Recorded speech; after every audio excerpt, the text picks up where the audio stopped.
Zonja dhe zotri, përshëndetje, jemi në Ora Sport dhe flasim për futbollin, flasim për një javë të çmendur ku Tirana Partizani dhe Vllaznia kanë humbur ngjitet e uta dhe ekipet e tjera të cilat kanë zhvilluar ndeshje interesante. Do jemi këtu në një panel shumë interesant sot në shoqërinë e Dorisa Keçanit. Përshëndetje. Mirëmbrëma Altin, mirëmbrëma të gjithëve. Blu, ë?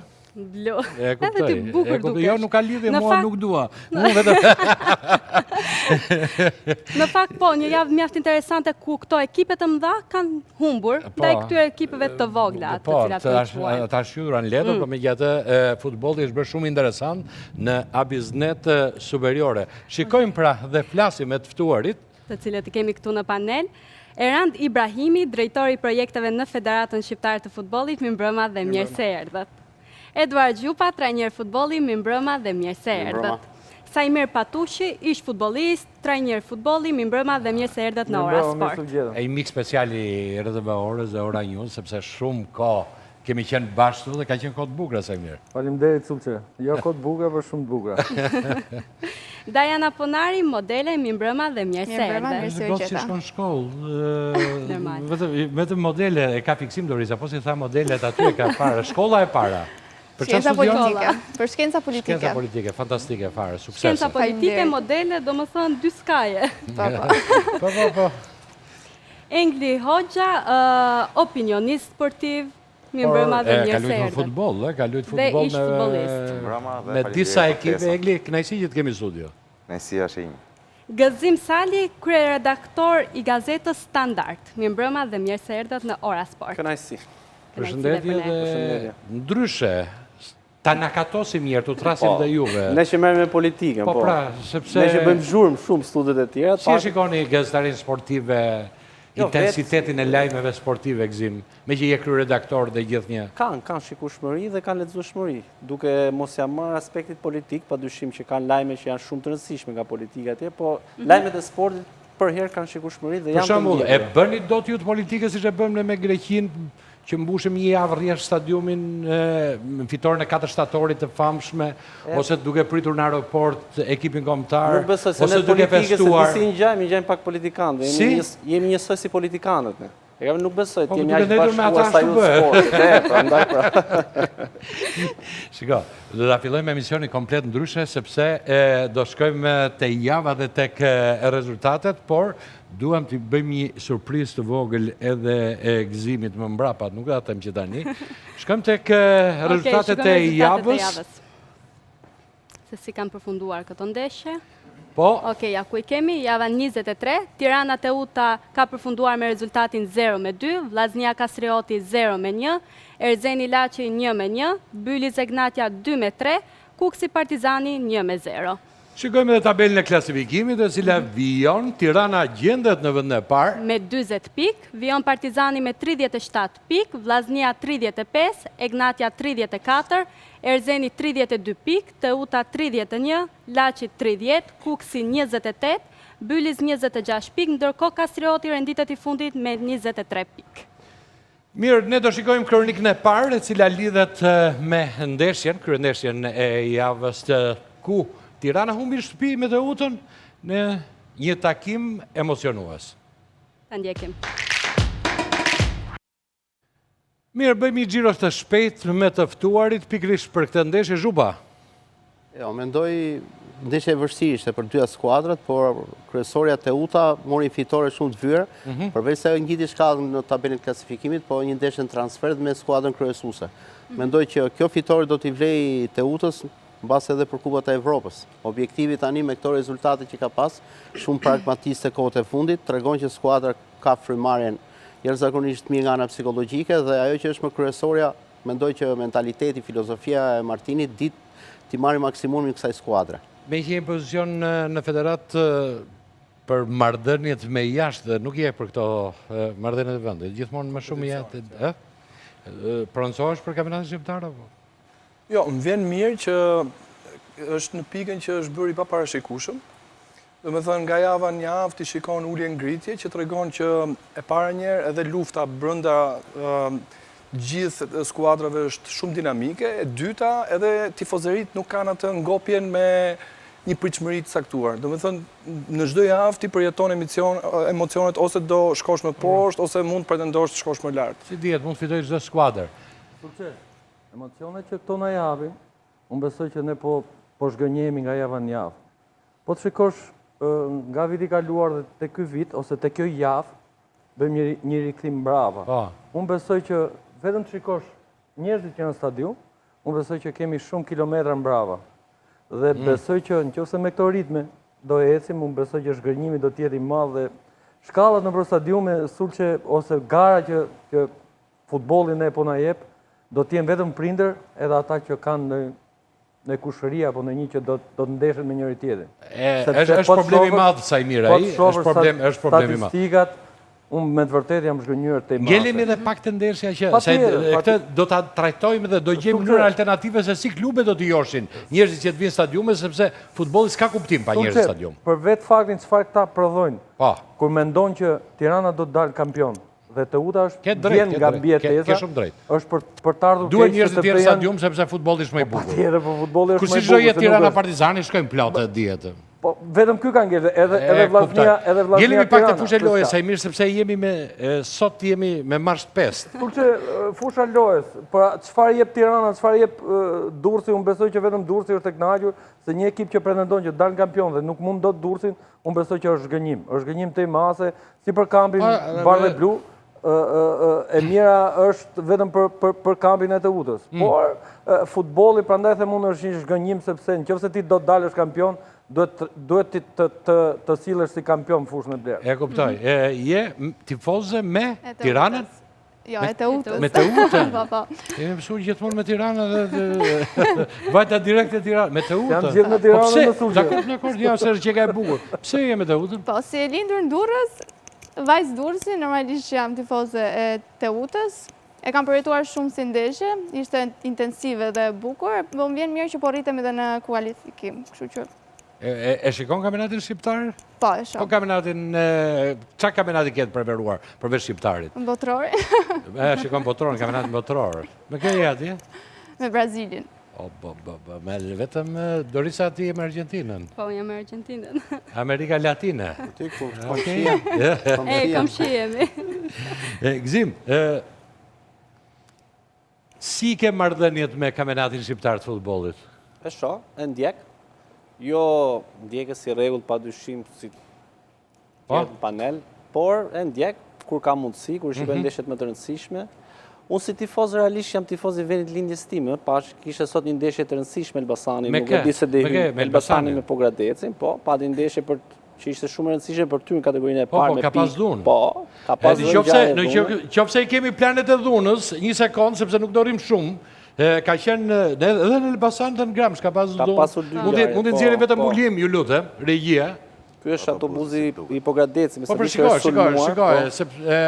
Do më thënë që të luhet futboll tani është skandaloze tani që të ndodhin këto gjëra. Futbolli që përfundon në gjeste të tilla, incidente të tilla që padyshim i bëjnë keq futbollit. Po jo vetëm në Elbasan, pash në Gramsh, futur njerëzit, shkojnë në pritet ndeshja, edhe pamjet e Gramshit, lutem. Pas tyre. Ndeshja sot ishte e rëndësishme atje. Shko fushate, sulçe. Pritet nga java në javë, se kemi javë që ka dhunë, nuk është vetëm kjo javë. Po sikosh ke 5 javë që nga java në javë... Ja, ti kemi dhe pamjet në final të lutem. Po rritet dhuna. është ko fushate, ekipet... Do më thënë, shiko si rajnë arbitrin këtu i fusin grusht atëm. Të shkosh lush futbol, presidenti ku di... Në base... Djali presidenti... Shiko që ndodhi. Është rasti Gramshit. Kishin një tot gjatë. Ja, i shikojme pamjet, sepse nuk duan koment, pamjet tila, fakt janë turpshme, shkosh luash futbol dhe të ndodhin gjëra tila, nuk e di. Me gjatë... Federata, organet kompetente duhet marrin masa ekstreme, nuk duhet ketë në 2023 tjetë tani dhe jerë të rikëthemi një kohë më parë. Unë presore kemi përjetuar në të shtatën që... Atëherë ishte që s'kishte rende, s'kishte qetësie, s'kishte... është diçka absurde që të shikosh tani në 2023 që llohet me grushta arbitri apo... Si më ndodhin këto gjëra? Po më ndodhin sepse gara vjen dhe vërtetësohet. Kur nuk ka konkurrencë, dhe kur janë gjitha të barabartë... Përse kam përfaqësues e FSHF-s, tani janë pamje këto? Jo, për mendimin tim, këto nuk janë pamje që federatët duhet marri ndonjë hap, këto janë pamje që policia dhe prokuroria duhet marri, domethënë masat, sepse këto e kalojnë sportin, këto nuk kanë lidhje fare me sportin. Ajo që mendoj, padyshim, ajo është gjë më e shëmtuar nga pikpamja njerëzore, jo vetëm nga ana sportive, po ajo që mendoj është që politikisht futbolli keq përdoret në mënyrën më masive nga njerëz që duan të kenë një lloj, po themi, benefiti politik.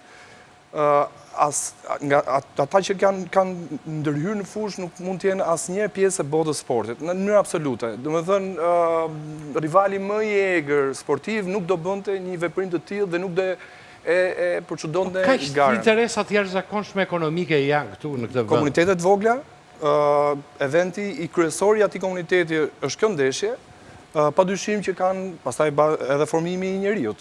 Kuptohet që aty reflekton çik edhe formimin tënd, degradon deri në të pikë, po për mendimin tim, përveç asaj që federata e aplikon nëpërmjet komisioneve, policia, padyshim e prokuroria duhet t'i japi fund këtyre. Unë shikoj policia është pasive. Ne kemi një ligj që dënon në mënyrën më të egër edhe konsideron si vepër penale zaptimin e fushës, apo më keq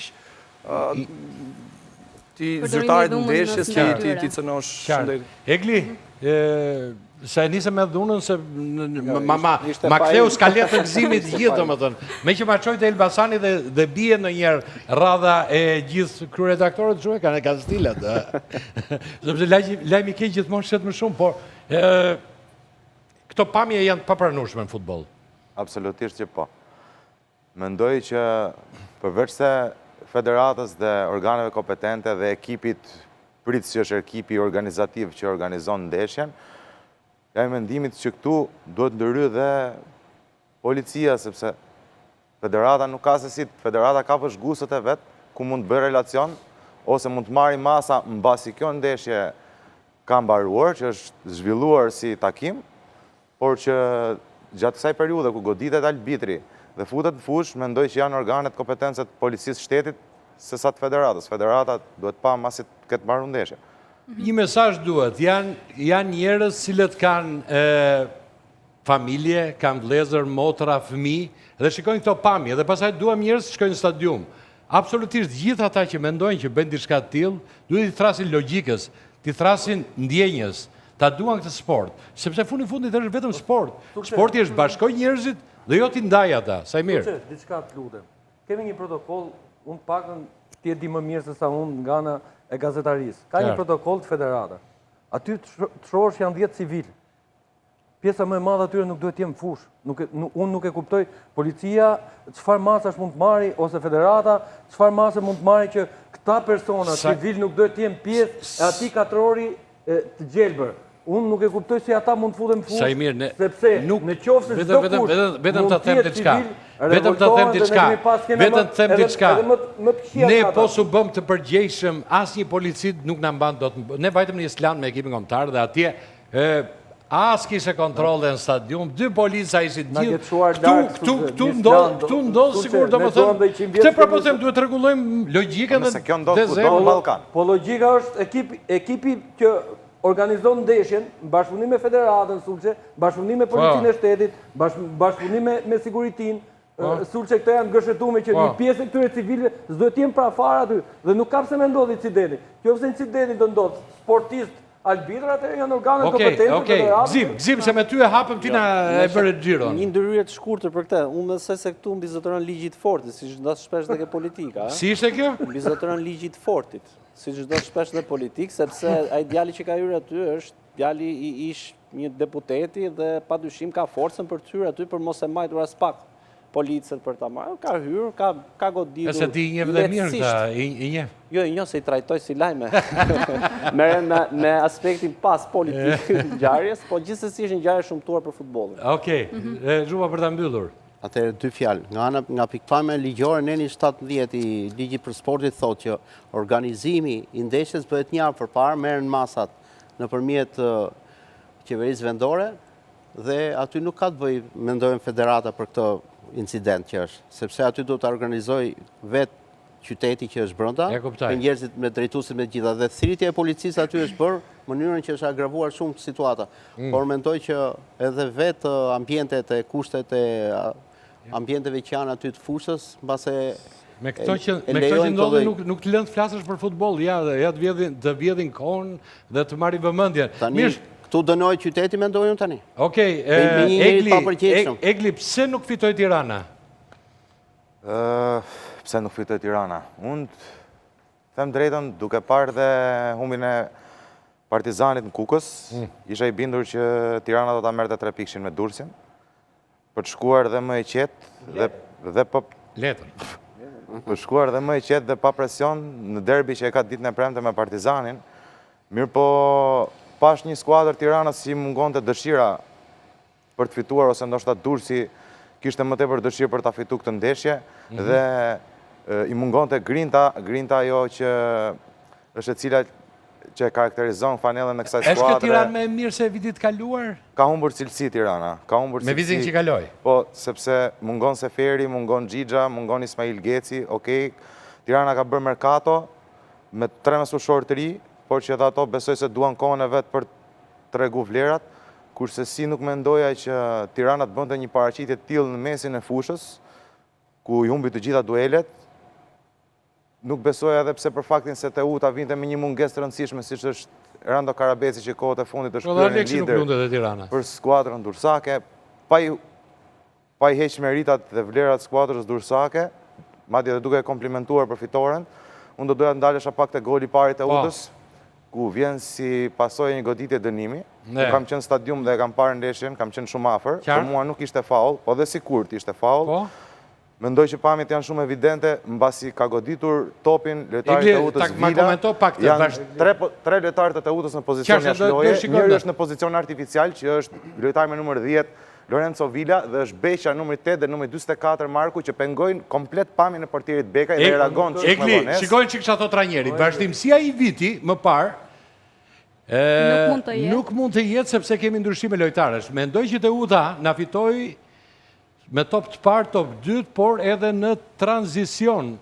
Ishte gabim. Kemi bërë shumë gabime. Po të shohësh golin e dytë, vë duart kokë se si mund të pësosh një gol tillë. Duhet të luanim në krah, aty ku ishim superior. Duhet të shtojmë një marsh tjetër. Po, por unë mendoj që edhe trajneri Shehi do të kishte ndërhyrë çik më shpejt te ndrimet, sepse po të shikosh dhe ke krahat, është Gruda që i fiton të gjitha duelet e shpejtësisë, qoftë me... Jo, je dakord me Shehin me këtë, Po, komplet dakord. Është diçka që një pjesa më e madhe që Shehi ka ajo... Ma shiko thënien, sepse ma komenton çik.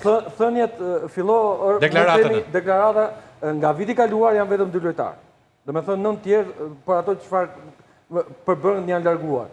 Por Shehi ka një gabim të kjo ndeshje... Po pra, prandaj që këtu e rind, ja të lutem ndihmon qik, ja prandaj thot tu. Shiko si kemi gjurë të verdh, kemi ndryshime lojtarësh, kemi bërë shumë gabime. Sulqa është dajo që thash që Tirana ka humbur cilësinë edhe me gjurë të verdh të nënvizuara. Gabimet kryesore, ata i din shumë mirë, sepse me atë grup lojtarësh që Shehi ka, pavarësisht se nuk do të fluturojë dhe nuk do të jetë në qiell, ai ka marrë maksimumin, ati grupi që ka. Dhe besoj, në vendi parë që është Shehi, unë besoj që është arriti, për atë grup lojtarësh që ka, sepse mos harro që vjen me një grup që mund të themi 90% e ekipit është i ri, dhe unë nuk besoj që Shehi do bëjë çmendurira me atë grup.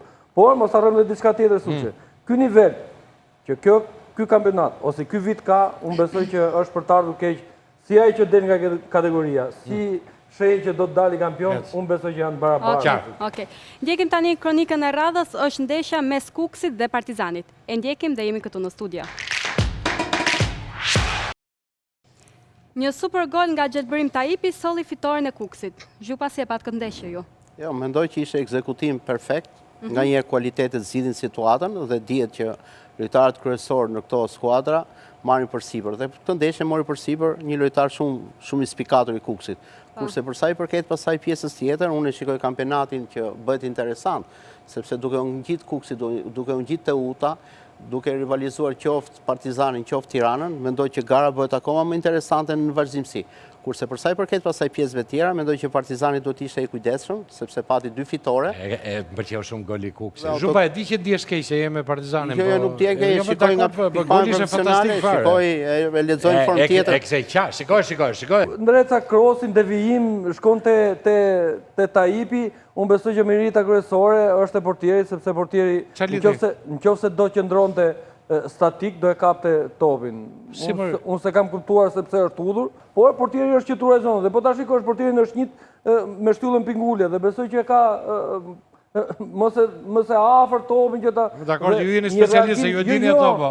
është një reagim që për shembull që në qoftë se nuk do huthe, unë besoj që portieri... Mendoj që këtu në këtë pamje që kemi ne nuk është aq afër, sepse porta është e madhe, ti si e shikon tani? Unë mendoj që... Ja i shikon të pysim Gëzimin. Goli është super gol. Është super gol, është gol i bukur. Sajmiri është gjithmonë kritik. Tani po thoni super gol për... Jo, është i bukur. Ekzekutimi e koordinimi, vjen topi nga një... Pak më parë folë. Jo, pak më parë sa po nënvizuat që topi shko me një norm port. Mos e bëjmë si debat politik, se është keq pastaj. Dakor. Si duket goli? Goli ishte shumë i bukur. Mua më duket shumë gol i bukur, po edhe nëse është faj i portierit, edhe Qyli nuk është i keq, kështu që... Si? Edhe Qyli nuk është i keq. E bukur vare. Që ne thoni, për shembull, nuk duhet pësojmë. Ne kemi lojtarin më të mirë, kemi portierin. Ai na ndihmon edhe në ditën më të keqe ku ne luanim futboll. Dhe nganjëherë, një shtysh shumë e madhe, kemi atë që na mbron. Dhe kemi portierin. Dhe nëse do ishte më shumë vigjilent, besoj që ishte kjo akrobacia që ai bën. Dhe ajo çfarë topi shkon me është shumë i aftë. Si shikon këtë humbje të Partizanit, sepse edhe Partizani humbet dhe Tirana humbet. Them vërtetën, humbja Partizanit ishte e pritshme. Sepse luan të jashtë, në Kukës, me skuadër që kërkon të shpëtoj nga rënja e kategoria. Megjithatë, nuk është për të bërë dram, dhe Partizani nuk besoj se ka presion dhe këtë neshje që ka me Tiranën në derbi, duke qenë se trajneri Kolela ka dalë një deklarat për shtyp ku ka thënë që ne nuk pretendojmë për kampion për një vend në Europë. Zgjidhe pak deklaratën e Kolelës, lutem, Erind. Tani e pritshme nuk ishte sepse deklaratën e Kolelës te Tirana është presioni më i madh sepse kërkohet me do e mos titulli kampion. Çfarë tha për këtë ndeshje trajneri i Partizanit? Sulçe ti çuditesh tani me thënjet e trajnerit Partizanit? Jo, unë nuk çuditem. Unë kam mirë, ne do të shkojmë asaj që thot, po që të komentoj trajnerit të Partizanit, trajnerit të Kuksit dhe gjithë trajnerëve shqiptar. Po ta kam kapësh gabuar plotësisht në pjesën e parë me strategjinë kundër Kuksit. Ja dhurova unë një pjesë loje kundërshtarit. Gabimi që bëra ishte që rreshtova skuadrën si në ndeshje kundër Erzenit, thot gabova trajneri. Por ky nuk ishte rasti. Nuk jemi ende të pjekur për të bërë 2-3 gjëra bashkë. Tani do na shtrojnë në spital të bëjmë serum. Kush është doktori Partizanit? Jo, lexoj me trajner që ku ka ardhur Partizani vetëm falje ka kërkuar. Deklaratën. Ku?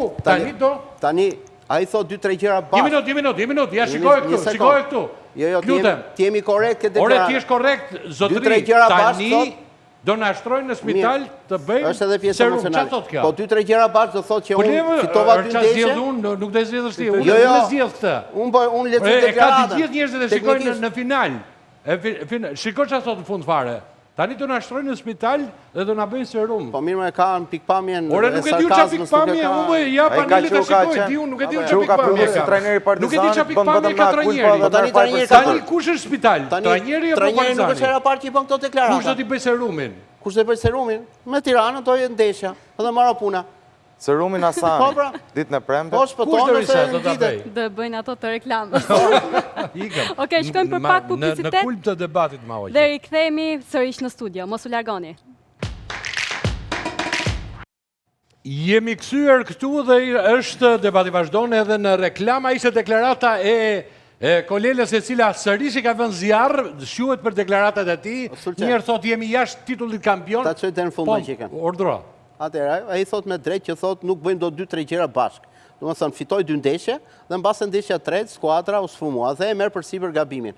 Por mendoj që gabimet që bëhen në skuadër del pothuajse jashtë kontureve të një trajneri profesionist sepse ka marrë shumë herë gabimet. Kështu që mendoj Zotëri ka të kushet disa herë kam gabuar, thotë, dhe kam gabuar unë, thotë në deklaratë. Rikuperimi i radhës do jetë me Tiranën. Po nuk e di unë kush është rikuperimi, unë sem çfarë thot Ranieri. Nuk kuptoj tifozat e Partizanit, sepse kur kishin një skuadër, kujtojmë vjet që kishin në drejtim Partizanit ka qenë trajneri Daja, gjatë gjithë kohës e kanë kontestuar këtë lloj paraqitje, ndërkohë që ndeshje mbas ndeshje trajneri Kolela merr përsipër faje, humbet ndeshje, skuadra nuk është aty ku duhet, nuk ka asnjë lloj përgjegjësie, asnjë lloj kontestimi. Unë nuk besoj, unë epiteti këtij trajneri do të jetë shumë një arktus ose një i këtyre që mund të themi nga këto tipi i këtyre jo karizmatik, mund të them pak më trash nga këto mashtruesët klasik. Ama ja tani. Po shkoj te deklarata, Dakor, në 30 jote të çdo gjë, po unë paktën do të them vetëm dy gjëra shumë tjera. Është trajneri Partizanit. Ka 6 muaj që është në drejtim Partizanit. Ka një grup lojtarë shumë të mirë. Nuk e ka asnjë as Tirana. Dhe dalesh nga java në javë, bësh çmendurira të tjera. Jo, a di çfarë? Në qoftë se një trajner shqiptar, ose qoftë, ja ku e kemi provën, në qoftë se presori kishte thonë në 2 javë, jo një javë, një thënie të këtyre, unë besoj që ishte shkarkuar automatikisht. Dakor, po mirë, është nuk e po këta që kanë ardhur tatuajt e kanë gjetë kështu fushë me lule, edhe çfarë duan këta të bëjnë? Vendimi juaj për Partizanin dhe Kuksin. Shiko, sa më menu se nuk i kam ndjekur gjithë ndeshjet, po pra, dakor. Edhe për Esurin në tërësi, po qartë. Kam parë Partizanin si një ekip që muajt e fundit sidomos ka vuajtur dhe nuk është më ai Partizani i 2 viteve të fundit, ë. Këtë trajnerin italian e kam vënë re shpesh që në deklaratas edhe kur i bëjmë lajmet e vëre shpesh që jetë disa deklarata kontradiktore. Nuk e di është vetë kontradiktor në aspektin në mënyrën se si ja percepton ekipit ato skemat e tija, por duket që është pak kontradiktor në mënyrën se si ai e përcjell atë çfarë solli fusha në 90 minuta. Deklarata që merr përsipër, ka shumë trajnerë që marrin përsipër gabimet e ekipit, ë. Ka trajnerë të njohur. Me gazetarë sportive atje te Standardi, e ke të plotësuar numrin? Kam. E mbushni faqen e sportit gjithë? Po, patjetër. Sepse kam një gazetar të ri. Kush është? Është një prurje e re. Ka qenë shumë një ditë interesante te Ora News. Gjenerata e re do tha duhet bëjmë gazetar sportiv. Më ka habitur fare. Do dal jashtë kornizës së emisionit. Shikojmë pak kush ka qenë te Ora News dhe çka kanë folur. Pikërisht sa voglush që duhet vazhdojnë rrugën e sportit. E shohim dhe jemi.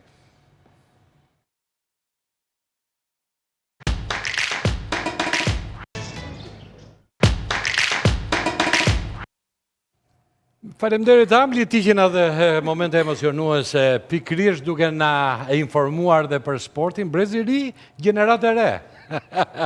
Shumë interesante, 5 vjeç. Për ata që se njohin ishte surprizë për gëzimin sepse është djali i tij, së bashku me një grup fëmijësh ka qenë dhe pse duhet t'i japim pak momente sepse ata i mbajnë mend të rjetën këto momente. E vërtet, shumë e vërtet. Unë emocionova tek e pash djalin tim aty sepse e kam parë kur ishte kronika, por që ka përjetim ndryshe kur që ke në studio. Dhe më pëlqen mënyra se si ai e përcjell informacionin para kamerës, nuk e ka problem, është shprehet lirshëm, ka diçka që është interesuar si për lajmet e sportit, madje edhe për lajmet e politikës. Do një tha babi të bëj dhe një lajm politik, jo thash bëre vetëm ke sportit. Ishte super.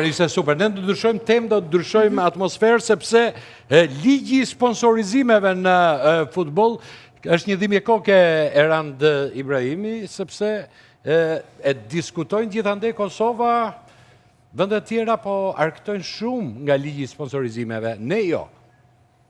Në fakt, futbolli po përfiton, sportin në tërësi po përfiton dhe është pak paradoks që të të vidhe keq, të të vidhe mirë që Kosova është ku e ku me ne, e ne nuk po arrin dot as ti afrohemi Kosovës. Shumë para pak ditësh është publikuar nga burime zyrtare në Kosovë, një e dhënë për vlerat që përfiton sporti edhe futbolli konkretisht si nga ligji i sponsorizimeve, si nga ja ku e kemi tabelen direkt tu, si nga buxheti i shtetit. Janë diferenca të ndjeshme. Okej, sepse janë ne do kemi edhe një lidhje të drejtë për drejtë në këtë moment me presidentin e Federatës basketbollit zotin Avni Ponari, cili do të na japi opinionin e ti dhe mendimin e ti se si mund ta rregullojmë, se si mund ta përmirësojmë. Zoti Ponari, përshëndetje, mirë mbrëma. Kënaqësi që të kemi në studio. Përshëndetje, mirë mbrëma. Ju kthyem kësaj sepse diskutojmë për futbollin, basketbollin dhe sportet e tjera, por themra e Akilit është ligji i sponsorizimit. Po, ligji për sponsorizimet është një ligj shumë i rëndësishëm që ka vlera jashtëzakonshme nëse duam kemi sport. Dhe natyrisht që është një ligj që bën të mundur dhe krijon hapësirat e domosdoshme për të patur vërtet një sport elitar. Qartë. Në cilësinë e antarit të Komisionit Financat FIBA Europës, sa herë mblidhem e diskutojmë me në pranë FIBA-s, natyrisht që marrë dhe opinionet e federatave të tjera se si e kanë të ndërtuar dhe cilat janë mundësit, sepse sporti përveç futbollit që tashmë dihet që është një industri dhe nuk besoj që ka nevojë për buxhete apo për ndihma apo për mbështetje financiare. Po? Sportet e tjera, basketbolli, volejbolli dhe gjitha sportet e tjera janë gjithmonë të varura nga financat dhe ato e bëjnë të mundur që nëse duhem të kemi sport, duhet të kemi dhe një mbështetje financiare, duhet të kemi dhe një ligj për sportin që është domosdoshmërisht i rëndësishëm, që është domosdoshmërisht ai që rregullon fund fundit dhe formalizon gjithë sportin në një vend. Nëse kemi një ligj sportiv, ne zakonisht ligj për sponsorizimin, ne zakonisht fillojmë dhe krahasojmë me vendet të mëdha të Europës apo të botës dhe nuk marrim të vendet që kemi fqi. Po. Pra, edhe Maqedonia, edhe Kosova, edhe Malizi, edhe Kroacia, edhe Serbia, edhe madje Serbia e bëri me ngut një ligj pas humbjes që pati para 12 vjeç në lojrat mesdhetare me ekipin kombëtar të basketbollit të Shqipërisë, është fitoria e parë ndaj tyre. Po? Ato mblodhen me njerë dhe panë se ku çalonin dhe me njerë miratuan ligjin për sponsorizimet që i dha mundësi natyrisht që basketbollin atje është shumë i zhvilluar, po ligji u bë me njerëshëm dhe u mor shkak humbja që psoi nga ekipi kombëtar i basketbollit të Shqipërisë. Okej, ne e kemi zoti Ponari, ne e kemi ne e kemi ligjin. Po pse nuk funksionon? Ne nuk kemi një ligj përcaktuar qartë dhe të ky ligj është për ligji ekzistues është për ndoshta është për vende si të zhvilluara siç është Gjermania, Shtetet e Bashkuara të Amerikës, apo vende që kanë industri të mëdha dhe të ardhura shumë mëdha. Pra, me këtë ligj, nëse marrim një nga kompanitë më të mëdha që është në Shqipëri dhe që ka fitimin më të lartë, mund të jetë një bank, pa e përmend emrin. Po. Ajo megjithëse ka një fitim rreth 100 milionë euro në vit, mundësia që jep ky ligj është që t'japi deri në 400.000 euro sponsorizim për të gjitha fushat, jo vetëm për sportin. Pra, është i pamundur që të ndërtosh dhe të ndërtosh në Shqipëri, mbi bazën e këtij ligji, të ndërtosh një bashkëpunim midis sportit dhe sponsorëve apo incentivave që mund të krijojnë biznesit tek sporti. Unë kam thënë disa herë dhe kam shfaqur idenë që ai ligj është i domosdoshëm, sepse ky ligj bën të mundur atë që është shumë e rëndësishme, bën të mundur që ne të kemi të formalizuar ekipet dhe shoqata sportive. Ne sot nuk i kemi ato shoqata sportive të formalizuar. Ne kemi sportistë që paguhen akoma me kontribute ushqimore siç ka qenë në kohën e diktaturës. Pra, jemi aq larg zhvillimit të sportit dhe aktivitetet sportive sa nuk po arrijmë të gjejmë atë domosdoshmërinë. Pse është i domosdoshëm? Dhe nëse një ligj për sponsorizimet se duhet ta themi atë që është e rëndësishme. Po. Një ligj për sponsorizimet nuk e cënon as pak buxhetin e shtetit. Po pra kjo është gjithë historia.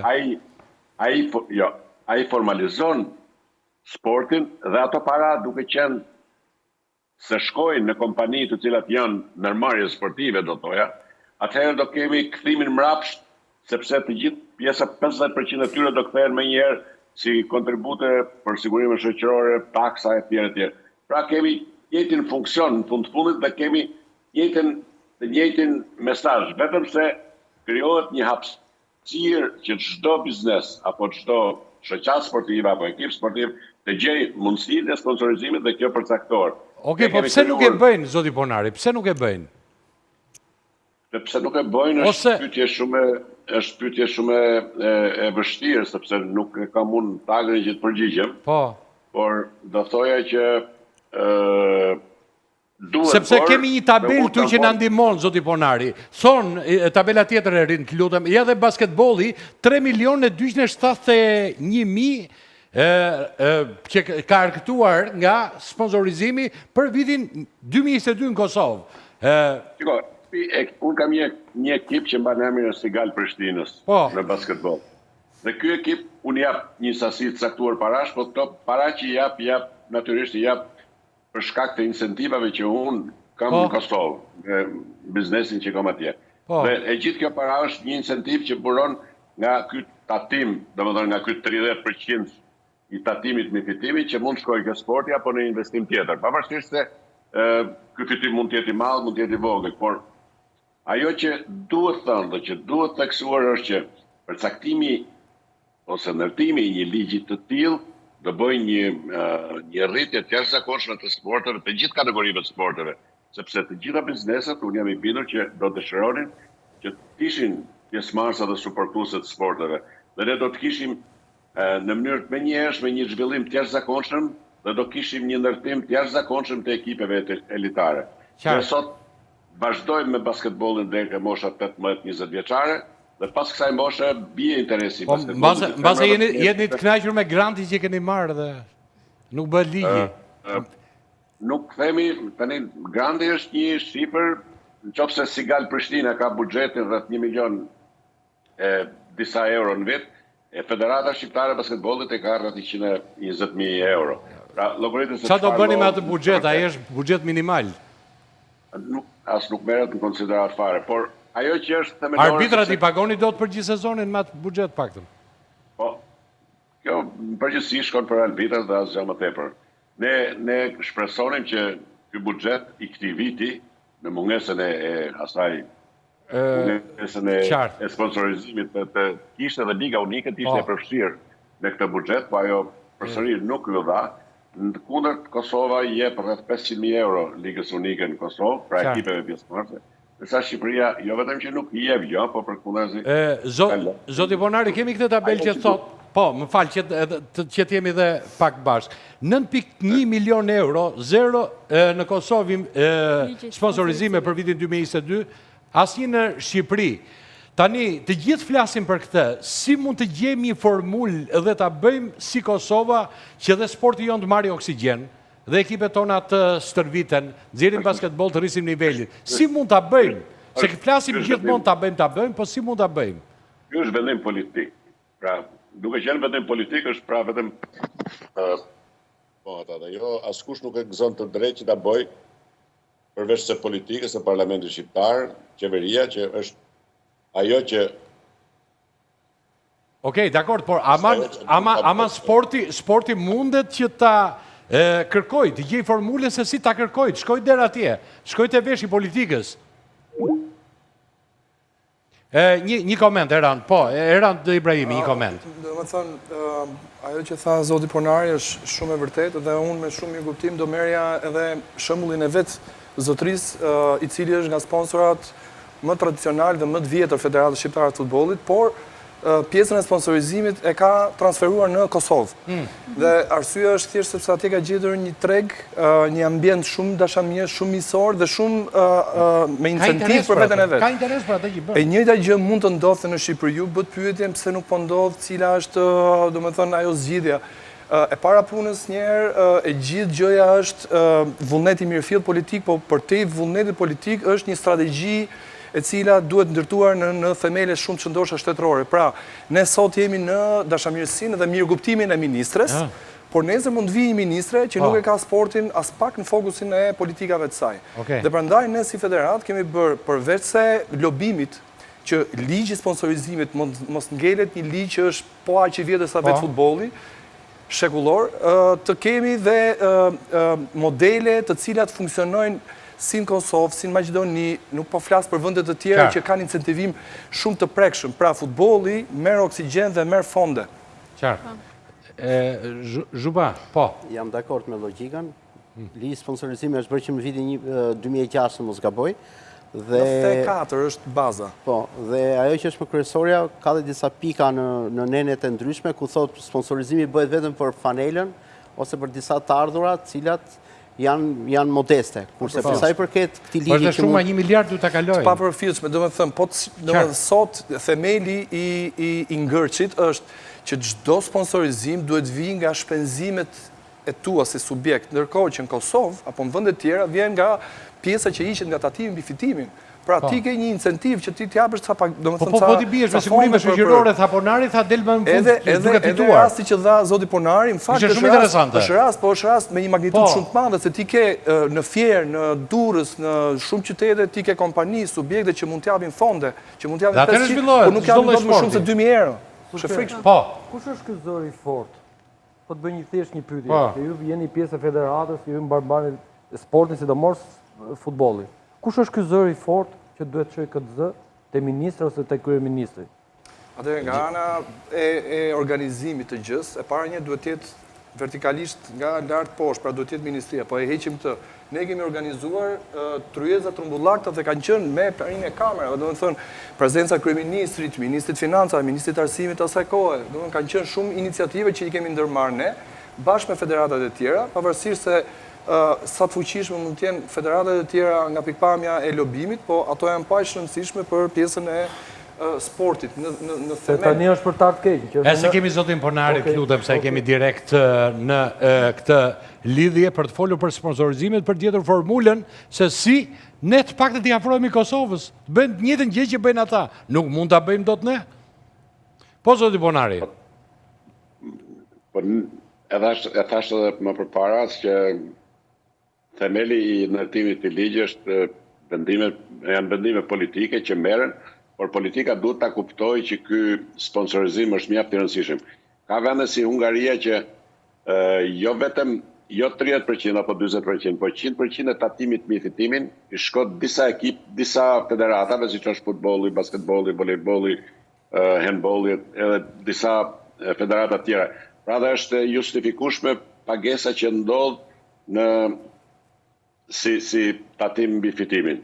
Shqipëria do të kishte domosdoshme një shifër 20-30% në mënyrë që ne të kalojmë në ndërtimin e ekipeve elitare, ekipeve sportive që do kishin realisht vlera. Dhe dëshira e mundësit sot ekipeve tona janë shumë të mëdha. Ne sot kemi talentet moshave deri në 18 vjet që i kalojnë në basketbol.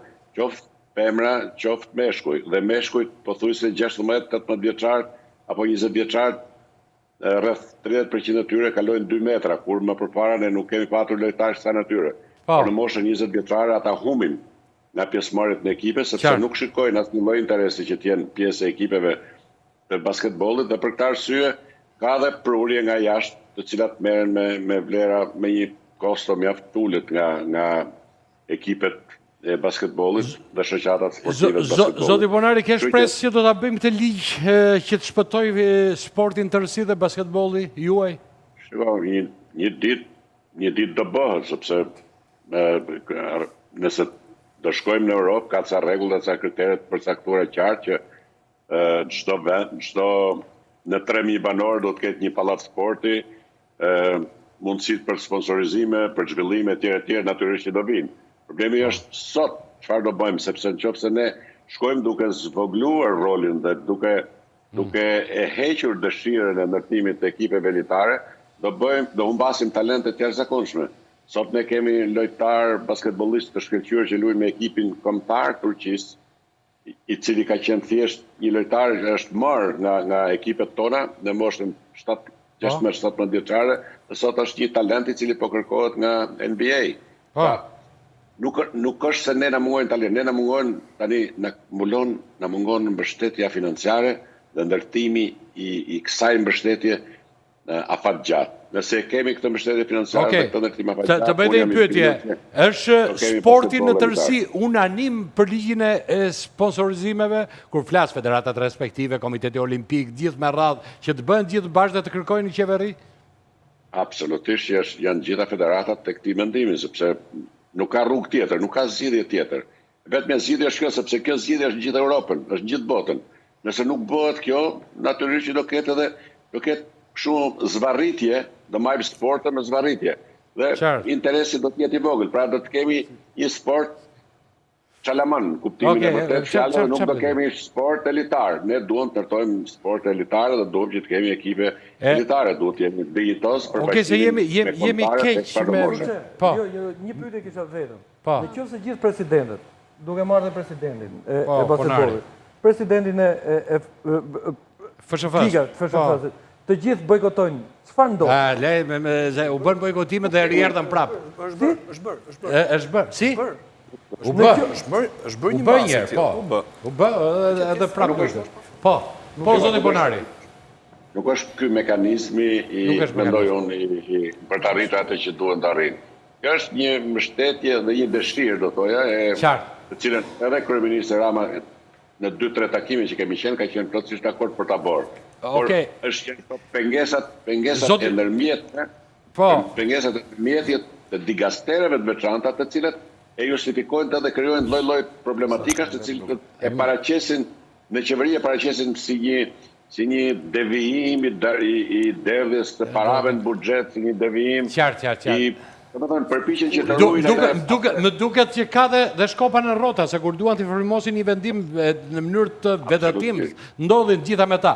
Ju thot pak më parë, zoti Bonari, që nuk është ky mekanizmi. Cili është mekanizmi që ta përfundojmë këtë? Se s'do flasim shumë sot për basketbollin, për garën, për ekipet kombëtare, siç kemi folur të tjera, sepse sot tema është shumë e rëndësishme kjo. Si ta shpëtojmë sportin? Nuk edhe njërë të lutem. Edhe njërë, do më thonë, po flisja, ju pak më parë thatë për mekanizmin. Nuk është ky mekanizmi, duhet gjetur një mekanizm tjetër. Përsa i përket ti mekanizmi tjetër, që mund të qoj sportin të ky lloj përfundimi, pra të sponsorizimi, si mund të gjendet? Shiko, gjithë komuniteti sportiv, mendoj unë, tashmë është pjekur dhe ka krijuar bindjen që është vetëm një mundësi për dal nga kjo situatë ose nga kjo mungesë financiare. Do të thonë, buxheti sportiv që jepet gjithë sporteve në Shqipëri është 1 milion euro. Buxheti i Kosovës, duke marrë vendin që është këqij, buxheti i Kosovës është 9 milion euro. Ky është diferenca shumë e madhe. Përveç ligjit sponsorizimit, pra ka dhe 9 milion euro buxhet. Nga ana tjetër, Federata e Basketbollit e Malizzi e Kosovës, Malizzi kanë nga 3 milion euro. Do të janë shifra e voleybollit e tjere, po flasë për basketbollit. Pra, vlerat janë të konsiderueshme në të gjitha vendet fuqi. Kështu që, së paku duke bërë një ballafaqim me këtë që ndodh atje dhe me këtë që ndodh këtu, dikush duhet shqetësohet dhe duhet ngrej zorin. Edhe në takimin që kemi pasur me Komitetin Olimpik dhe me federatat e tjera, dhe Komiteti Olimpik është mbështetës kësaj iniciative si një mundësi e vetme për të rritë nivelin cilësor. Që shpresoj që do ketë ndryshime dhe këto ndryshime do të jenë sa më shpejt, aq më mirë është për sportin. Të falenderoj për këtë ndërhyrje dhe një koment fundit për kampionatin tashmë, sepse futemi, afrohemi drejt epilogut dhe ka interes basketbolli me ndeshje. Cilat janë bukura, prodhojnë emocion? Po, të gjitha ndeshjet janë bukura, to janë ndeshje vërtet ekipet janë në një nivel mjaft mirë, do të thoja, pavarësisht rezultateve që me ekipet kombëtare nuk është se kemi patur rezultate të shkëlqyera, po gara që zhvillohen këtu dhe liga unike që vazhdon me femrat, meshkujt do kenë vetëm shumë grumullime që do të erë pas hershme, nërsa me vajzat vazhdohet dhe tani besoj kemi në vlorë finalen që do jetë një garë mjaft e bukur. Por me sa duket edhe ju të gjitha këto emisionet sportive i bërë futbol, kështu që ndjehet pak edhe në media fryma e basketbollit dhe transmetimit. Kemi folur për basketbollin, zoti Bonari, jemi përpjekur, sepse është një sport i rëndësishëm. Nëse në Kosovë ka një garë që është zakonshme për të transmetuar ndeshjet e basketbollit dhe të ligës unike, në Shqipëri nuk del një televizion që t'jeti gatshëm që t'i transmetoj këto ndeshje, për dhënë sinjalin edhe Kosovës, jo më që t'i transmetoj brenda për njerëzit tu. Kështu që unë do thoja që edhe ju duhet t'a shikoni pak me një sy më gatshëm. Unë ju falenderoj për intervista. Edhe unë ju falenderoj dhe t'jeni mirë dhe shpresojmë që jo vetëm të bëjmë 3 piksha në parket me topin Portokalli, por të arrim 3 piksin e madh ligjin e sponsorizimeve. Faleminderit zoti Ponari. Zoti Ponari, faleminderit dhe ishte kënaqësi. Dorisa, shkojmë për një break? Shkojmë për një break. Shkojmë për pak publicitet, por mos u largoni, jemi sërish në pjesën tjetër, këtu në Ora Sport. Jemi rikthyer këtu, folëm pak për ligjin e sponsorizimeve sepse është dhimbje koke për sportin shqiptar i cili nuk arrin që të prodhoj para dhe të gjeneroj para nga sponsorizimet. Ne vazhdojmë me bisedën për kampionatin, ishim të ndeshjat Kuksi Partizani. Ja dhe deklarat në Allaçit, futemi sërish në suazën e Abiznet superiore, e nxjerrim këtu të lutem, sepse ja ku e kemi.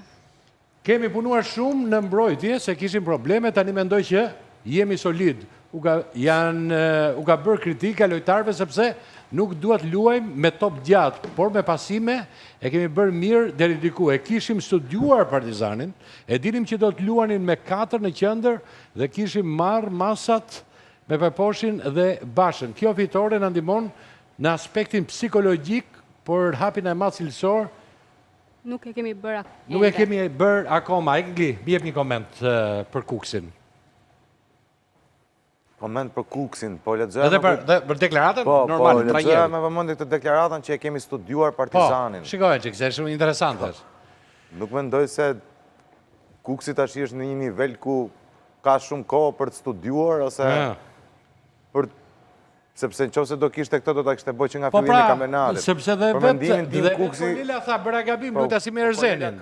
Ka logjik kjo. Që ka filluar trajneri i Partizanit që merr përsipër faje gabime, dhe është aty besoj se është trajneri italian, se po të kishte qenë një trajner shqiptar do të kishin heq me kohë. Megjithatë, dalëm këtu te kjo pjesa e deklaratës Allaçit. Siç e thash, nuk besoj se ka kohë për studiuar kundërshtarin. Kuksi është në një fazë që mendoj të thoja në jargon thonjza në kuadrin e humorit kap çat kapësh, edhe kapi pikë. Jo, Allaçi ka kapë, goxha pikë. Jo, dakor, po them skuadra ku ishte Kuksi. Allaçi ka bën, jo, skuadra Kuksit. Ka bën më mirë se çdo kush tjetër. Po, patosh. Jo, nuk kuptova, dakor. Dakor, diskutohet. Me grupin e lojtarëve që ka pas. Po këtë po them. Dhe me ata largime dhe afrime që kanë bërë, Allaçi ka marrë maksimum. Po Allaçi është për të komplimentuar, po është sepse Kuksi nuk ka luajtur me Real Madridin. Me Partizanin ka luajtur. Po më mëse... Tani vëmendje si Partizani, ashtu edhe Kastrioti që është e fundit, duan të marrësh vëmendje, duhet ta studiosh, duhet në letër që se si doj përshtatesh. Unë besoj që me grupin që ka Allaçi, me ato lojtarë që ai bën mirë që thotë, kemi punuar shumë mëdhe, se nëse ti nuk do të postosh gol, unë besoj që Allaçi është i fituar.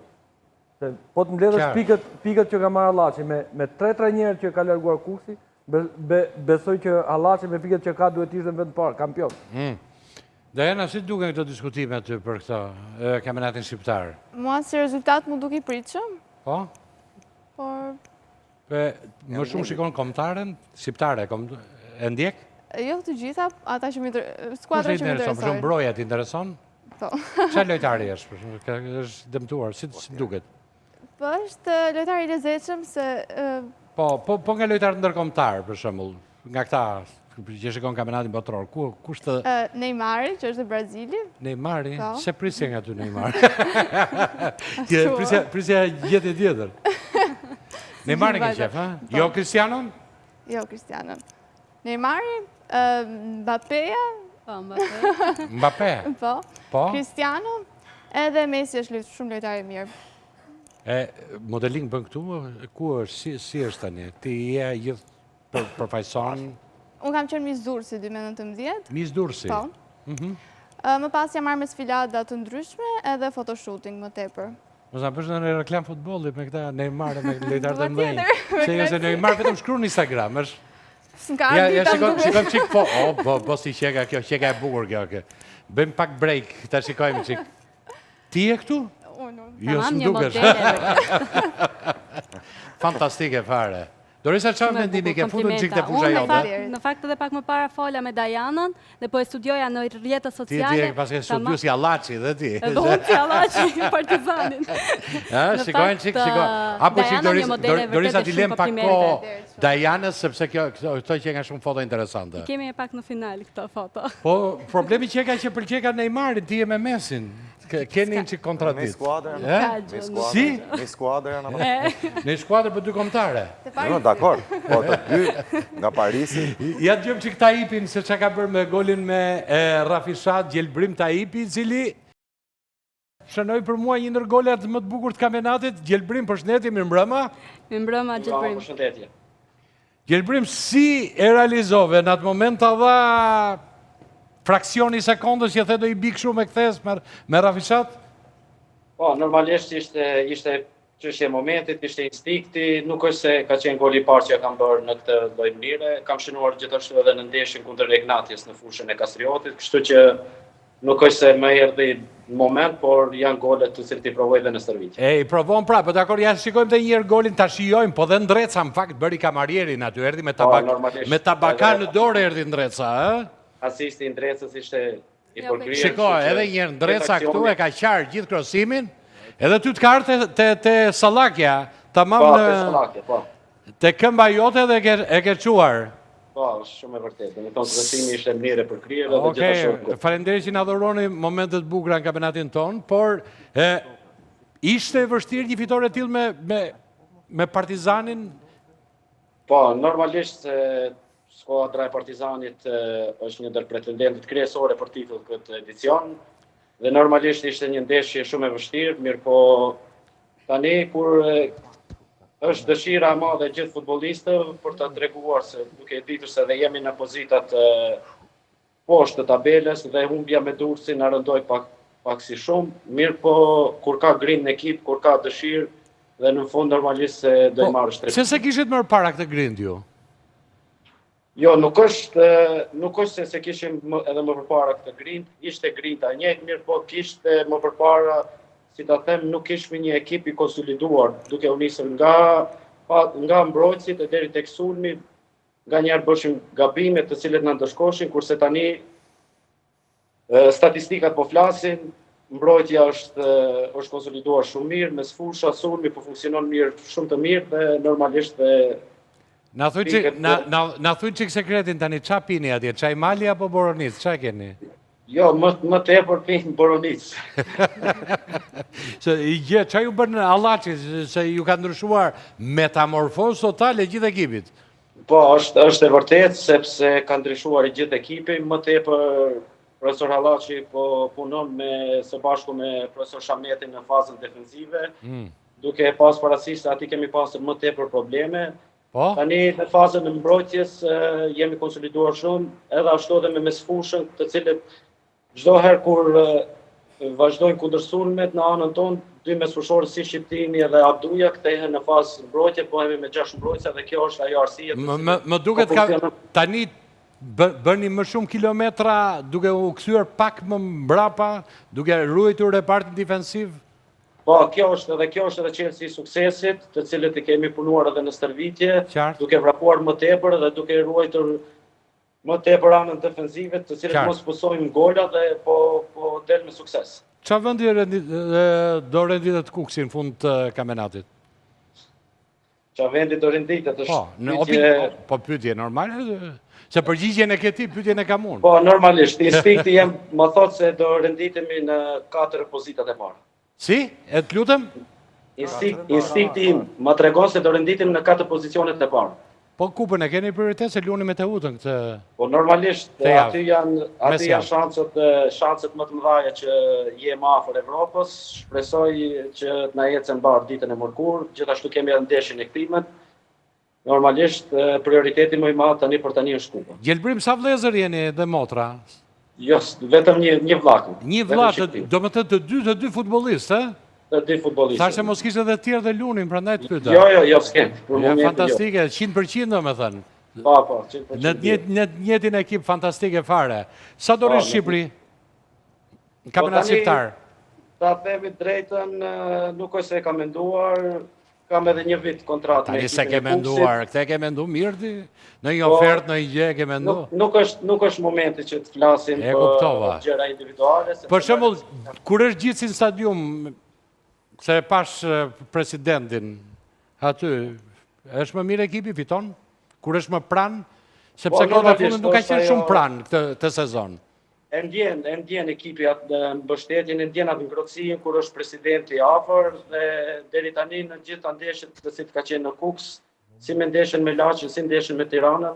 Qartë. Po ashtu edhe me Kastriotin kemi dalë fitues, kështu që nuk e kemi zhgënjur. Besoj se është një armë plus apo armë shtesë për ne kur ai është prezent. E kuptoj. Mirë, të falenderoj për këtë intervistë, ishte kënaqësi dhe shpresojmë që të arrini sa më shumë rezultate pozitive. Gjelbër, faleminderit dhe të uroj suksese. Faleminderit shumë, suksese edhe ju. Zhuba, lojtar interesant, i cili tashmë bën më shumë kilometra me skemën e re.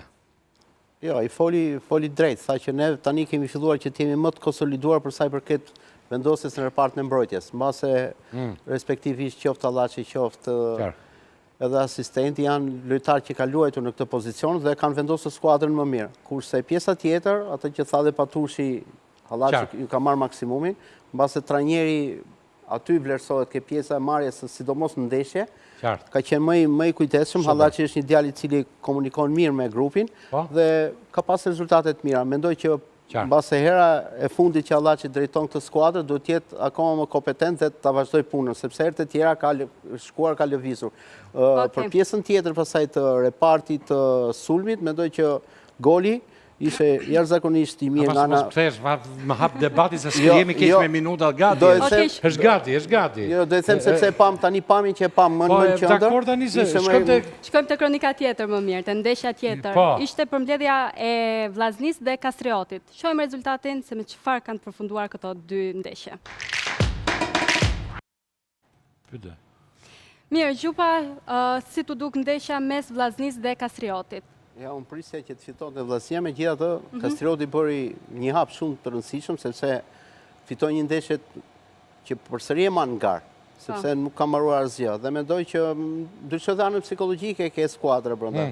Vllaznia pritet, unë pres shumë nga Vllaznia si vjet, edhe me prurjet që morin merkaton e dimrit, dhe mendoj që do jetë rivali kryesor qoftë i Tiranës, qoftë i Partizanit. Ja ku e ke se ka luajtur me Vllaznin, pyete direkt.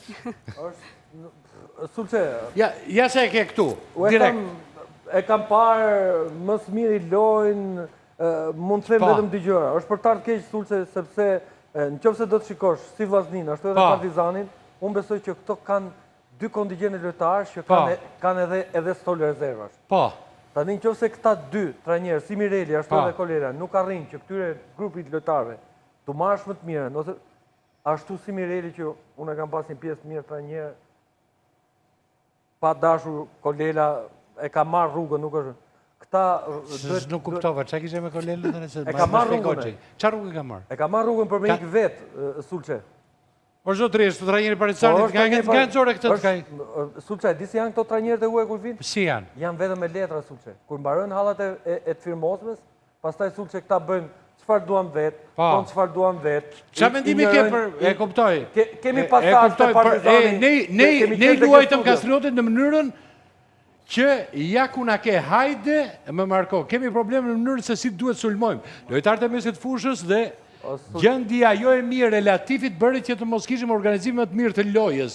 Nuk ka ardhur për Bala e thot, nuk ka ardhur të Vllaznia për që të bëhet goleshënuesi i skuadrës. Ne duhet ta mbështesim bekimin. Bala, çfarë po ndodh me Balën? Po ç'po ndodh? Në një mënyrë që Bala duhet realizoj, duhet fuqizohet nga të dyja krahët. Të dyja krahët për aq minuta sa ka luajtur Bala, unë nuk kam parë që është furnizuar. Bala ka bërë mirë presingun, ka bërë mirë 90 minutë që duke vrapuar, duke shfrytzuar hapësirat që ata kanë, por grupi lojtarëve që presori ka përdorur, unë besoj që nuk janë duarit që t'i përzgjedhë. Okej, gzim një sekond, vetëm Bala, lojtari i ekipit kombëtar nuk po gjem veten te Vllaznia. Po, bekimin e majmen për atë golin e famshëm të Portugalisë që ishte fantastik. Po, gjithë e majmen atë, po e presin golin Loro Borigji. Po e presin golin Loro Borigji, si duket nuk i përshtatet skemës që me cilën po luan Zoti Josa, ose ndoshta është akoma herët për të përshtatur me ekipin, sepse... Unë është kampionati po mbaron, por bekimi një muaj ka që ka ardhur.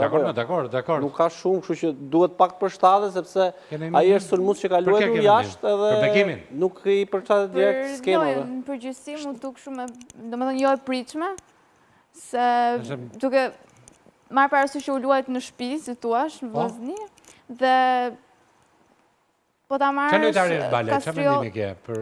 Nuk e se kam nej mendim për Bale. Nuk ke nej mendim specifik. Okej, Engli. Për Balen apo për Neshën në tërsi? Sepse për Balen unë mendoj që është shpejt akoma dhe vetë Vllaznia që e ka bërë këtë investim, ka qenë një investim për mendimin tim për të ardhme, sepse Bala nuk besoj se ka ardhë për si vjetë. Sepse ishte kohë që nuk luante, vjen nga jashtë, është si puna sajtë Seferit që ato mujtë e parë pasaj dhe Tirana investimin që ka bërë për Abajzan, besoj se e ka bërë për vitin që vjen. Më ka lënë për shtypje një pasimi me Metit në ndersjen, si quhet me Vllaznin, pasim geometrik, milimetër, jo me centimetra, me milimetra. Të lutem regjia, nxirre pak. Dajana, ti luan në sport? Kam luajtur volejboll. Qa pozicioni? Pasuse apo qytere? Qytere, e? Pse sa jeni gjatë, sa për volejboll? Po me që se jam nga Tropoja, kam pak forcë vetë. Flasim i qikë, sa para do të arktoj Federata Shqiptare Futbolli nga shumë turne që në vinë këtë vit, Zot Ibrahimi? Janë shumë turne, po nuk është thjesht elementi financiar që duhet nga bëjë që ndjemi mirë, po është merita që UEFA po i nje federatës. Jo vetëm federatës, po edhe vëndit. Sepse janë mbi 10 turne që po mikpritën nga Shqipëria, të moshave ndryshme, meshkuj, djem vajza, të cilat do të zhvillohen të shtrira, po vetëm në mars, prill, maj ne kemi 5. Është shumë intensive dhe unë mendoj që eksperjenca që ne patëm me Conference League ka qenë eksperiencë unike.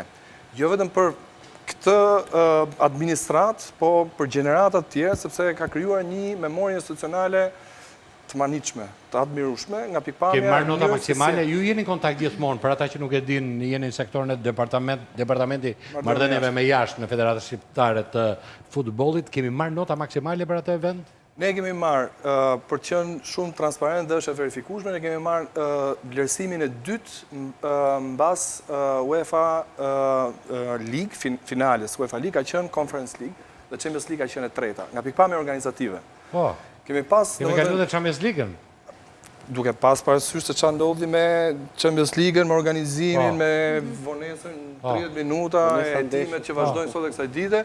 Në pollin që ka pas, anketimin që ka pas UEFA, Conference League ka qenë e dyta kok në kok me Europa League-ën.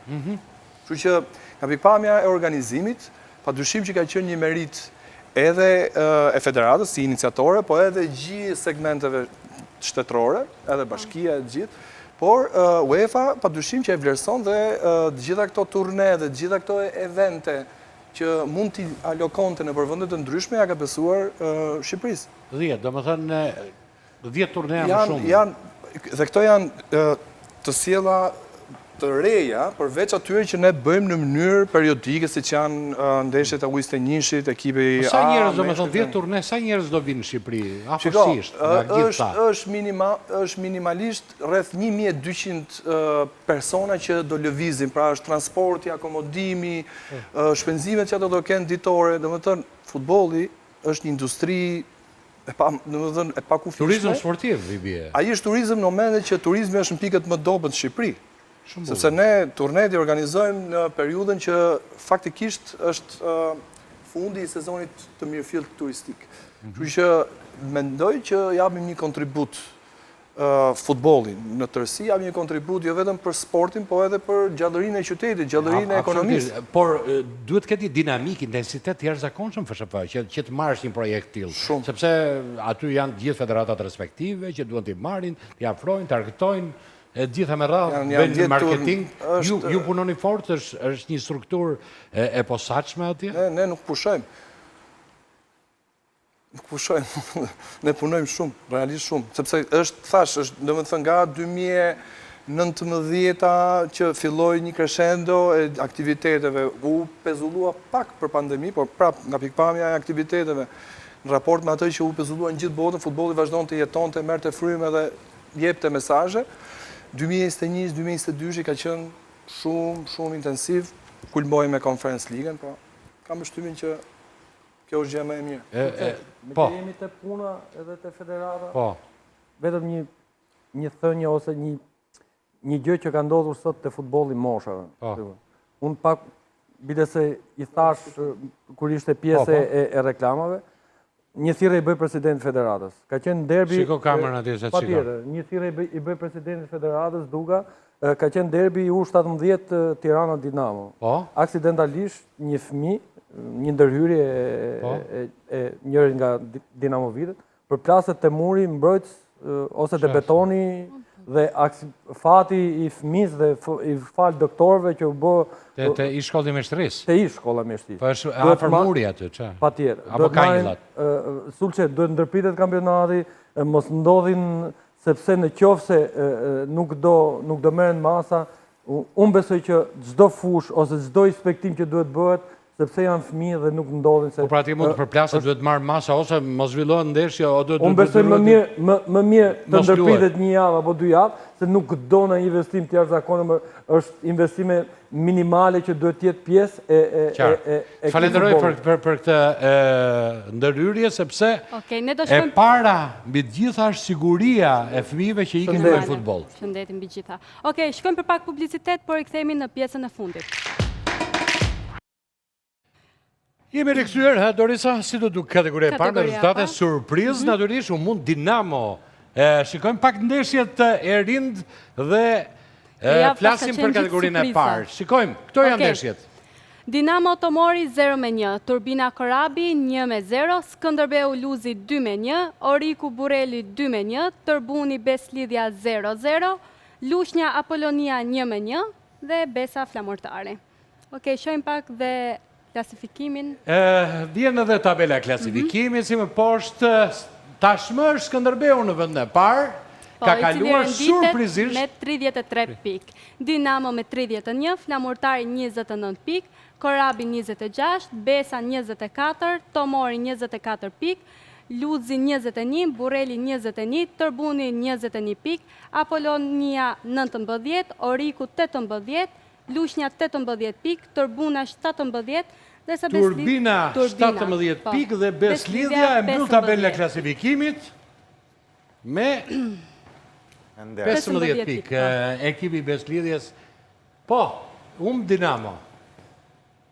Humbe e Dinamos ishte pak e çuditshme, do thoja, por që e prisje nga Tomori të humbte Dinamo, ka që investuar Eglin në këtë... Nuk e di, po ku shikoj që në kategorinë e parë janë disa skuadra që në qoftë se do ishin në elitën e futbollit shqiptar në Super League, janë skuadra që ti ke qef të shkosh lush që prodhojnë futboll. Po më ke qef, po dakor tani, çfarë të heqim Bylisin, të heqim Laçin, të heqim drejt kanë ikur, nuk kanë pas probleme, kanë zbritur. Ky është futbolli. Dinamo, me sa di, ka pas disa nga informacionet që kam, patush që ka pas disa lojtarë jashtë 18 vjeçës, nuk e di. A e ka luksin për ti pas këto lojtarë jashtë 18 vjeçës? Unë besoj që 5 titular fillon që nga portieri. Te Lilaj, te Prodani, te Imami, edhe Bardhi, unë besoj që nuk kanë qenë pjesë e 18 vjeçës, ishin fare në tribun, i pashtë fare në tribun. Nuk besoj që tani në 90% ndeshjeve këta kanë qenë titular dhe ndeshje me Tomorin, ta mos jenë pjesë e ati ekipit. Qa ndodhë, Semir? Po, kjo ndodhë, unë besoj që janë kapricët e drejtuzve e trajnerit, se nuk besoj që ti përzesh para ndeshjes ta lojtarë që janë titular. Unë besoj që... Zhupa, Dinamo nuk, do më thënë e papritur kjo, Skënderbeu ishte në vend në 6-7 tabelës klasifikimit me ngjitje ascensor, ka vajtur sipër. Skënderbeu ka bërë jashtëzakonisht mirë. Vozdenovic, Ivan Vozdenovic. Dhe me super. 3-4 javë ka një performancë fantastike, qoftë marrjen e pikëve, por qoftë në pjesën e lojës. Kurse për Dinamo nuk falet, sepse Dinamo normalisht justifikoa vjetë që mase për punë eksperiencë doli nga Superliga, po si vjetë ka qenë kryet klasifikimit dhe investimi që është bërë brenda skuadrës, qoftë edhe në infrastrukturë, duhet që pa tjetër ta justifikoj. Pëlqeu shpirti Beratit sot, sepse Berati ka 3 ditë, ka nxjerrë Zunin, Lezrit Arbri, Kiçomilën e deri ke vendi 6 që është Berati, janë gjitha skuadrat që kanë qenë Super League. Ja ta pyesim pak trajnerin, shkojmë Berat te Polizoj Arbri. Përshëndetje Polizoj. Përshëndetje. Mirëmbrëma të gjithë panelit. Mirëmbrëma dhe ty dhe urime për 3 pikët. Surprizuat sot në Selman Stermasin, Tiranë. vajtet dal nga dal me 10 lojtar që minutë 16 dhe arritet në fund fare të godisnit. Me thënë drejtën ashtu si mori rjedhe lojës. Qartë, po? Faktikisht i kishim humbur shpresat për 3 pikë, po te 1 pikë ishim deri diku ishim të bindur. E kuptoj. Pastaj ashtu siç mori rjedhe lojës, po? Futbollit nuk të shkon atëre kurse e pret. Qa Ashtu ndodhi dhe me Nestor. A do vi Berati në kampionatet e mëdha të Shqipërisë, ashtu si që ka pas tradit, e tham pak më parë, me një futboll të madh, kanë nxjerrë gjithmonë lojtar për ekipin kombëtar, e presin Beratin me një stadium më të mirë, me një fushë më të mirë, me një ekip që t'i motivoj, është një qytet me gjithmonë që duhet të jetë në futbollin e madh. Vërtet tifozëria apo njerëzit në Berat jetojnë me pjesën e futbollit. Po? Kush nuk do ta donte që ekipi i qytetit vetë ishte në një elit më të madhe. Ka në i valë optimizmi atje? Deri tani shpresat janë të mëdhaja. Po. Shikojmë rrugës. Po rrugës kë shikon nga këto ekipet që mund të është më pranë kualifikimit dhe hyrjes, rikthimit në abiznes superiore? Momentalisht janë 3 ekipe që po rivalizojnë njëra tjetrën, siç është Skënderbeu, Dinamo dhe Flamurtari. Po? Po gara po bëhet shumë e fortë. Tani futeni dhe ju në lojë me disa skema, qoftë dhe te play-offi Polizoj? Me këtë fitore faktikisht na janë rritur shanse. Sepse na vjen Orikumi brenda, jemi në Korçë, e kemi kalendarin e kemi të favorshëm. Mbaj mend, Berati ka qenë fantastik fare me stadiumin e ri që në vitet 85 shkon, turizëm ka atje, turizmi... Do bëjmë dhe një investim në Berat. Do bëni investim federata në ku? Berat. Që do bëni? Fush futbolli. 2 fushë stërvitore. E që ka lajmi mirë, Polizoj, për ju. Po. Do jetë fantastike, për stadium. Po stadiumi nuk mund t'lush në atë stadium. Stadiumi Beratit, apo është dhe qytet turistik. I stadium atje dhe ishte fantastik. Për ne është rëndësishme të rrisim inventarin. Jo, ne kemi thonë, për ne është shumë rëndësishme të rritje e inventarit. Dhe të përmirësojmë ato që janë, po të rrisim inventarin. Jemi shumë keq me terrena. E kuptoj. Mirë. Polizoj, ka djem premtus aty ti stërvit çdo ditë, i shikon, ka talente të reja që po vinë nga shkolla Beratase? Faktikisht po punohet shumë si me ekipin e para të rinjve dhe me ekipin e rinjve të rinjve për të fuqizuar ekipin e parë. Po. Por do një kohë që secili nga djem të japi maksimumin për të merituar atë fanel që do ta do të abesh dhe do të performoj naturisht, absolutisht. Shikon në ju... Ka në një uzuni të ri aty, ka në një uzuni të ri. Momentalisht, janë diku të 2-3 lojtarë që janë premtues. Emrat s'po i bëjmë publik, sepse... Po pse mos e thush, Gjinov ka punuar? Është politike e klubit që... shikona ja. Për vjetet e rritani. Ma bërë triplimin, direkt pa top, me bel. Mirë, falenderoj për këtë ndërhyri, ishte kënaqësi. Dhe shpresojmë që të morri të ketë rezultate dhe të rikthehet sa më shpejt në futbollin e madh. Faleminderit, sukses edhe juve. Okej, Zhuba. Tani, Berati ka dhe gjë të veçantë, që ka shumë tifoza brenda. Po shikosh ndeshjet që luajnë brenda, ka prurje shumë të mëdha. Stadiumi me infrastrukturën që mund të rregullohet, bëhet jashtëzakonisht mirë. Edhe 2 anekse që do zhvillohen, plus që mendoj që edhe Berati ka prodhuar gjithmonë talente të reja. Okej, nxjerrim pak insertin e Silvinjos shpejt, sepse ekipi kombëtar shumë i rëndësishëm ka folur në Brazil, trajneri i ekipit kombëtar në një intervistë. Shikojmë insertin dhe jemi në studio.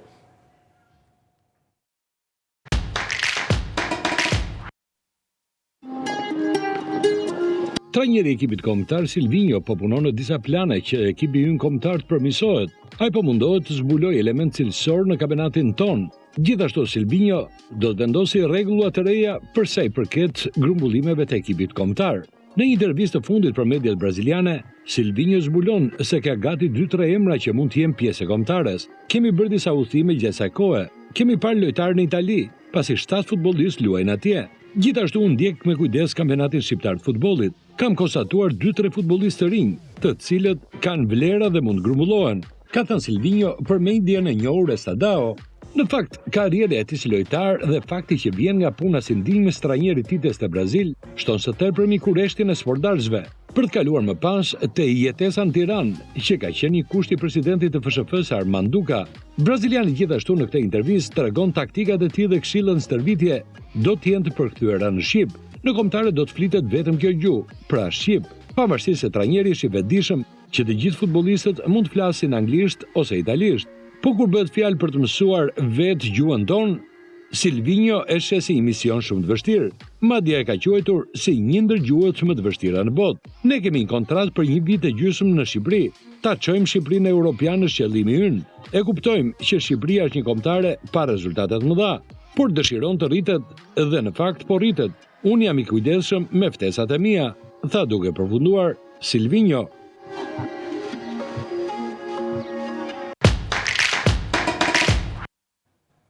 Mirë, jemi rikthyer ja dhe çfarë thotë dhe të shkruara ta dërgojmë Shqipërinë në Europian. Ky është qëllimi im, thotë për mediat braziliane Silvinho. Besoj se kualifikimi i grupit është i balancuar, kanë piketuar 2-3 lojtar me potencial nga Shqipëria, nga kampionati shqiptar. Në kombëtare do të flitet vetëm shqip. Të gjithë lojtarët din italisht ose anglisht, but just Albanian. Ministeri është, domethënë, ka sjell një frym që është me vërtet manice, nga pikpamja e motivimit që pa filluar akoma kontakti i grumbullimi me ekipin, e ka injektuar këtë. Edhe filozofia e punës që rri në Shqipëri. Pra është permanent këtu, pavarësisht se nuk për momentin nuk rikot, për momentin është duke vizituar të gjithë lojtarët. Një sekundë, vetëm të lutem, ta dëgjoj se s'kam kohë. Vetëm se punon federata, i di, më thoj një dy lajme, të lutem. Të lutem, me masane mos se s'kam. Pikërisht për të minimizuar këtë shkon në për ekipe, shkon në për stadiume, çfarë bën? Lojtarët. Ku gjithë lojtarët, po i takon lojtarët e kombëtarës. Po, ku? Këtu apo jashtë? Jashtë, aty ku janë ata për klube. Këtu në Shqipëri, shkon në për ekipe, shikon. Ka parë, kanë ndjekur ndeshje, patjetër, kanë ndjekur ndeshje siç thotë dhe vetë, që domethënë kam identifikuar disa lojtarë. Jeton me Zabaletën këtu. Ata janë permanent këtu për momentin. Kuptohet, deri tani kanë pas periudhë shumë intensive. Vetëm përgjithshme po më thuaj, ato i di dhe unë çfarë thënë, thënë që rrin në hotel. Po jo, po këto i di unë tani djeg lojtarët e kampionatit. Është i gjithë stafi është i injektuar në federat. Pra, po shfrytëzojnë të gjithë infrastrukturën tonë për të zhvilluar takimet, videoanalizat, të gjithë atë pjesën organizimit të logjistikës të ekipit. Kuptohet që ai e ka shumë të rëndësishme komunikimi dhe do ketë një person që do ta përkthejë në formë interpreti, pra ai do në mënyrë eksplicite që çdo lojtar ta kuptojë në mënyrë më perfekte. Po thotë flasin shqip lojtarët e tjerë, se flasin çik anglisht aty. Pikërisht. E italisht. Për të shumë rëndësishme jo vetëm komunikimi, por edhe transmetimi.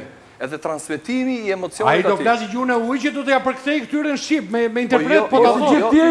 Po jo, lojtarët e tjerë nuk do flasin vetëm shqip. Jo thjesht përkthyes. Po kë kemi ne që nuk fol shqip? Po jo, më janë disa lojtarë që dinë anglisht dhe italisht dhe nuk flasin shqip.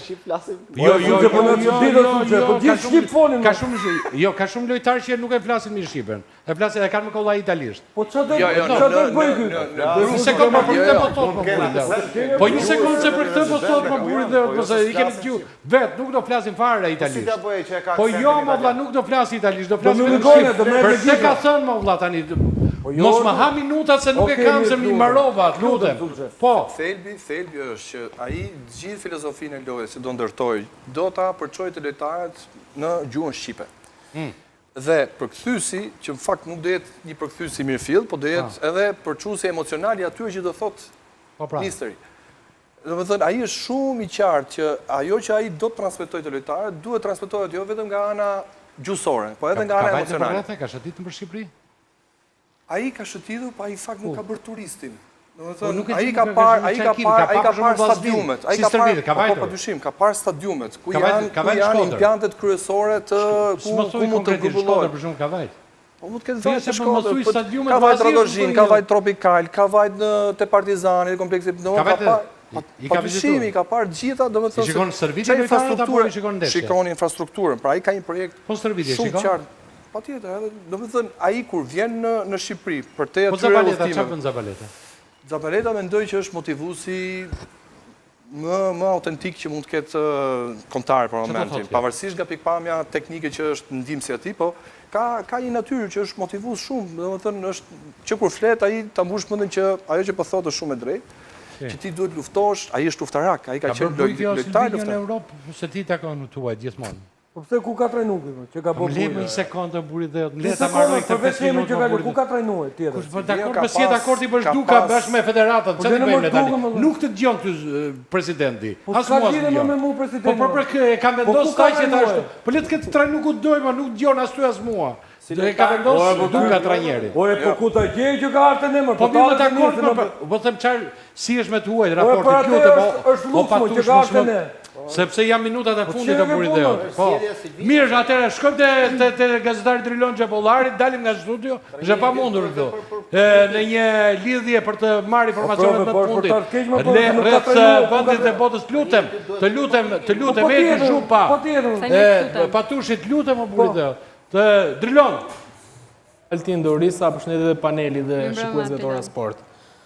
Nisim me Milot Rashicën, futbollisti shqiptar i cili aktivizohet me Kosovën, ka shënuar një gol të bukur në kampionatin turk të futbollit për Galatasarayin, e cila fitoi 4-2 ndaj Alanya Spor, por në Turqi kur e fjalë ka qenë veprimi i tifozëve të Beşiktaşit, të cilët kanë ndërprerë ndeshjen për disa minuta dhe kanë hedhur në fush lodra të ndryshme për fëmijët të cilët u prekën nga tërmeti shkatërimtar në Turqi dhe ky moment e shoqërojmë edhe me ndihmën moment fantastik. Është kryefjalë në mediat botërore dhe është vlerësuar për këtë gest të gjithë tifozët të cilët kanë hedhur këto lodra për fëmijët të cilët kanë humbur të dashurit, kanë humbur njerëz. Qartë. Lajmër tjetër për të vazhduar, shkojmë në kaun tjetër. Cristiano Ronaldo në Arabinë Saudite ka matnitur për shkak se ai merr shumë para atje, por edhe ka paguar shumë para për akomodimin. 250.000 sterlina vetëm për një muaj dhe ka marrë me qira 17 dhoma. Po merr sa merr Cristiano me Drilon, është sigurt të paguajmë ne 1.000 lekë nga xhepi.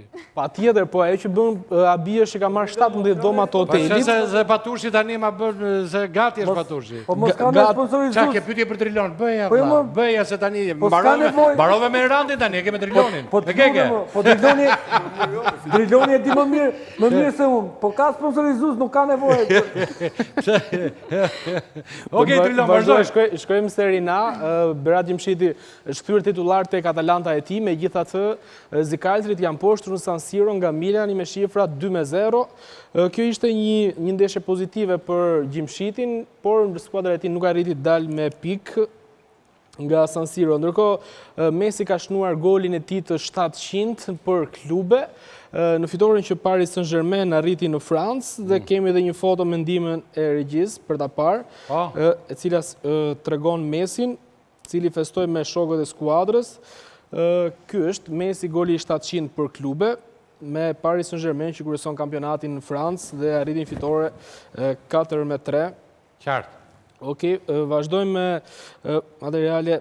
Ka pasur shumë komente në fakt sa i përket edhe Superligës dhe dy humbjeve të Tiranës dhe Partizanit nga tifozët e tyre, cilët janë të irrituar për situatën, por gjithashtu kanë ngritur edhe pikpyetje për mënyrën se si luajnë këto skuadra para derbit. Megjithatë shpresojnë që të për derbin Drilon. Tirana Partizani javën tjetër big match mega derbi futbollit shqiptar. Ka filluar? Ndeshje madhe, sigurisht aty është e përqendruar vëmendja, pa diskutim Partizani është pritës, do të luhet në stadiumin kombëtar Albania, interes i madh nga të dyja tifozëritë, veçanërisht nga tifozët e Partizanit.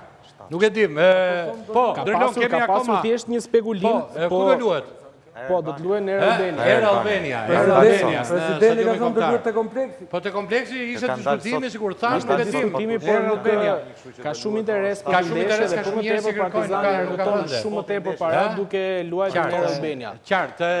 Drilon, për ta mbyllur. Për ta mbyllur, interesante edhe për Anis Mehmetin, një futbollist premtues shqiptar. Anis Mehmeti, fantastik. Anis Mehmeti, i cili po aktivizohet, është aktivizuar me kombëtaren Shpresa, po shkëlqen në ishull dhe ka marrë shumë komente dhe komplimente për performancat e tij.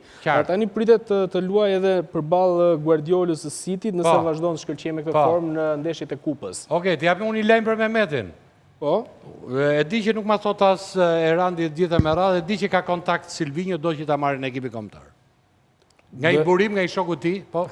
Nuk më thonë asnjë nga federata, sepse, jo, nuk e di ato grumbulloj, ka kontakte intensive sepse është lojtar i cili ka bërë diferencën dhe ka shumë potencial. Drilon, falenderoj për këtë lidhje nga një fjali të gjithëve.